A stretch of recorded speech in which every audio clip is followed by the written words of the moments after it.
Good evening and salutations, my B&B fans.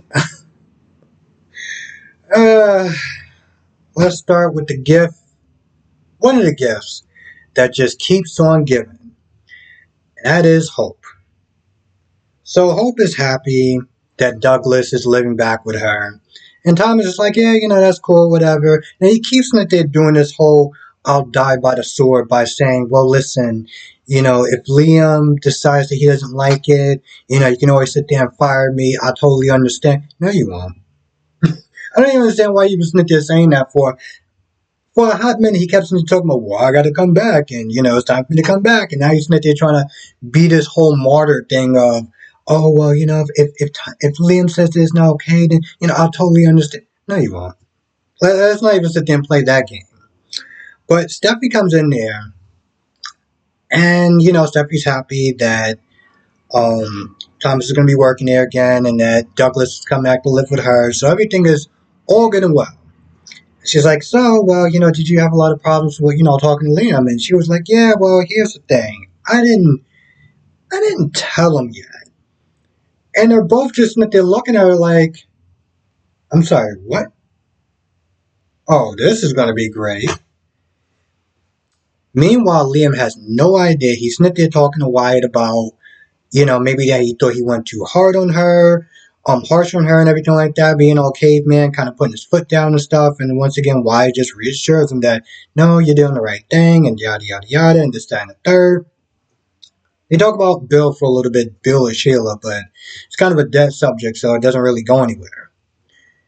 Hope comes back to the cabin, right? See, here's the thing. Hope knew she screwed up when before she got to the cabin, before she walked inside, she waited like, she looked at Liam. She knew that she screwed up. Now she goes inside, and here's why I sit there and say she screwed up. It wasn't so much as far as her choosing to work with Thomas again. Because honestly, to tell you the truth, at this point, it's no brainer. Okay? It's no brainer. It's either Thomas, nobody. Now, yes, I do agree with Liam to some extent. You're telling me that out of all the world, everyone in the world, they can only get Thomas. That's it. Thomas and nothing. I find that very difficult to believe. There's a point to some extent. I know with me personally, and I can't speak for everyone else, I like a certain style. If it's not done in that style, or if it's not done in that ingredients, okay, yeah, I'm kind of stretching a little bit. I really isn't there trying to stretch it, but he does have a point. But anyway, here's where Hope screwed up. It wasn't so much the fact that she chose Thomas because it was either Thomas or get a line show. Okay, what it really came down to was her caving to Liam's demands, and then going in that office and just doing a whole 180.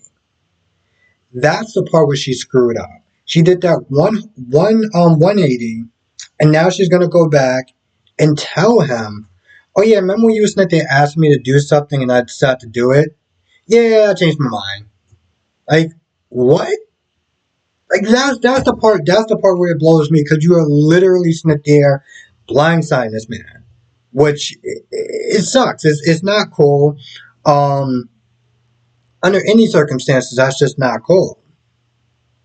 So yeah, she goes in there and she slowly starts to tell the stuff that happened, and this almost feels like when your child screwed up and they did something really bad. They start off slow and be like, well, this happened and that happened, and then eventually that happened. You're just like, I'm sorry, what? And you're kind of confused. You're just like, wait, I could have swore I told you to do this, and you start off with this long-winded story to get to a point where I don't like. Because that's the look on Liam's face. Liam just has this look of puzzle and just WTF is the best way I could sit there and describe it. And so I understand being blindsided. Okay, that sucks in any circumstance. But at the end of the day, I'm going to support Thomas coming back. And although I don't like the way that Hope did what she did, at the end of the day, Liam, you're not signing nobody's checks. Okay? You didn't come in there and decide, oh, well, you know what, you don't need Thomas. I'm here. I can sit there and sketch you up some stuff. Because you don't do that. You're not ours. You don't do that stuff. You don't sign anybody's checks. You don't work at Forrester's Creations. So you sit there trying to put your foot down and start telling her who she is and who she's not allowed to work with, and saying, oh, well, he's not allowed to sit there and work with her. Like, bro, that's not your choice. That's her choice. And that is Steffi and Ridge's choice. You're not on the board of directors of anything. So why you get a say so business wise is beyond me. You could sit there and ask her to do something as your wife, but there's no putting your foot down on anything when that's concerned. Like, you have your job, whatever his job is, and she has her job. Let her rock, let her make her decisions, and you just do whatever it is that you do. That I don't even remember. I think he works with his dad or something like that. So, like, bro, just stop. Now, in the interest of full disclosure, Thomas does have a history of saying one thing and doing something totally different. Saying one thing and doing something totally different. And all we can sit there and do at this point is bide our time, sit there and wait, and just hope for the best, prepare for the worst. In all reality,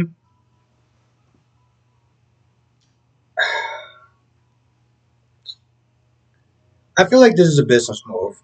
At least for right now. I feel like maybe later on down the line they can sit there and get somebody else and be like, hey, let's see if we can sit there and do such a little test run or whatever. Because yes, I do understand both sides. I do understand Liam Smith is saying that he can practically throw an intern out the window and they'll just be like, hey, he's a good designer though, so we'll pay him some hazard pay. Yeah, he'll keep his mouth shut. We're good. I understand where he's coming from. But at the end of the day, again, he ain't signing nobody's check. So what you got to sit there and say is I don't want to sit there and say it's totally irrelevant because they are in a marriage or whatever, but it's next to irrelevant. I'll sit there and say that much. Now, it's funny because I feel like that's about it. And I'm sitting there thinking, I was like, man, is there more? But in all reality, Liam and Wyatt scenes just felt more like filler. Them just sitting there announcing to the audience again. I don't understand what's going on with Cheryl and Bill. Like, and they didn't really talk about it too much. I mean, all they really did was just reiterate about what Thomas should be working with Hope, and why just pretty much just kind of agreeing with them, and it just that scene dragged out so long that I felt like that was the part that was so fillerish. Because I'm sitting there looking, I'm like, man, it's like 8 minutes and something seconds now, and I'm like, I'm almost done. Um, I don't really have much to say. But yeah, so in conclusion, um, her line stopped. It was doing bad. Thomas is there to sit there and make her line good again, make her look good again. So yeah, Liam could just sit there and just take several seats, and yeah, that's pretty much my thoughts on it. That's pretty much my thoughts on the entire episode. Now I will sit there and say I am so looking forward to tomorrow's episode because she dropped that bombshell on him literally 30 seconds in. Literally like 35 seconds something in, she dropped that whole bombshell. So tomorrow is going to be crazy. And I'm pretty sure I'm going to have a crazy opinion about it also. So definitely watch tomorrow's video. It may come out a little bit late. I'm not going to lie. It's going to probably come out a little bit late because I don't get out till like 3 o'clock. So, but the numbers have actually been doing really well, which is why I'm actually doing this one first before my GH. I'm still just like, wait. Like seriously, you sit there and take a look at the last numbers on this versus GH, and I'm just like, I need to start getting reading glasses because I'm still just kind of confused by that. But listen, like I always sit there and say, or like I've been sitting there saying, even in our collab, B&B right now is the best soap opera comedy that they got going on, and I'm with it. I'm with it. So yeah. Anyway, with that being said, I'm gonna go. I want to thank you for watching. Be safe, and I will see you in the next video.